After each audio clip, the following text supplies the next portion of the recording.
From the Oklahoman's video studio, I'm Dave Morris. It's Monday, the beginning of another busy work week and the beginning of perhaps some storm season here in Oklahoma. Joining us from Norman, Rick Smith, warning coordination meteorologist for the National Weather Service, the Weather Forecast Office down in Norman. Sir, it's always great to talk with you. How are you?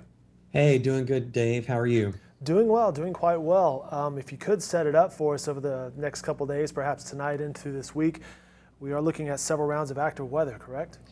Yeah, we're in for a little bit of a busy period for weather here. It's been kind of warm and a little bit quiet weather-wise lately, but we are in line for some thunderstorms both on Monday night, and then into the day on Tuesday.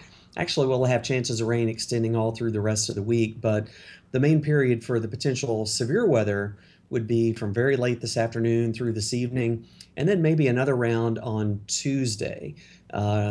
Could have some hail, some damaging winds.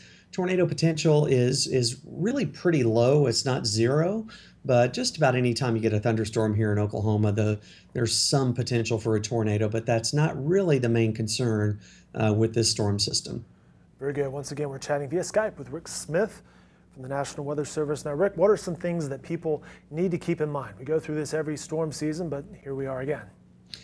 Yeah, I think it's important as we get into storm season that people, especially people that may not have been here for storm season before, just remember that this is something we deal with quite frequently here in Oklahoma. It's really nothing to be scared of or worried about. It's just something you need to be prepared for. You need to stay plugged in with weather information. We have the best weather information anywhere in the country right here in Oklahoma, between the television stations, newsok.com, the National Weather Service, and all the other sources of information. Stay plugged in with the weather, know what's going on. If there's watches or warnings issued for where you are, be sure that you're paying very close attention. If a warning is issued for where you are, take cover. And this is the time now to be thinking about where you would go to take shelter from a tornado, and really how you and your family are going to stay safe if it happens. Thinking about it now before the storms happen is really the best thing to do. And so that could involve locating the storm shelters, cleaning out the storm shelters, making sure your storm shelters are properly equipped. That's right. I've seen a lot of people cleaning out storm shelters this weekend. I cleaned mine out yesterday. You don't want a lot of extra company with spiders and things like that taking shelter with you if you need it. And it's just good practice to do that and just make sure it's ready to go at a moment's notice. Like I said, it's not this particular event is not looking like a really big tornado day, but it only takes one, and we need to always be prepared, especially March, April, May here in Oklahoma. Speaking of being prepared and warnings, Oklahoma City's tornado siren policy has changed a little bit. Can you speak to that? Yeah, some big changes with the way Oklahoma City sounds their outdoor warning sirens for tornado warnings. We worked with the City of Oklahoma City Emergency Management over the summer to help them devise a new plan.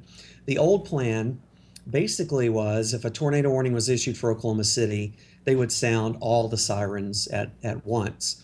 What we've done now is they've divided the city up into 9 sectors or 9 different areas, and only sirens that are impacted by the actual tornado warning will be sounded. So only sirens in those sectors impacted by a tornado warning, I should say, will be sounded. So that's going to dramatically reduce, in a lot of cases, the number of people warned about tornadoes unnecessarily. We never like to give people too much warning. We want to give them enough warning so that they can take action.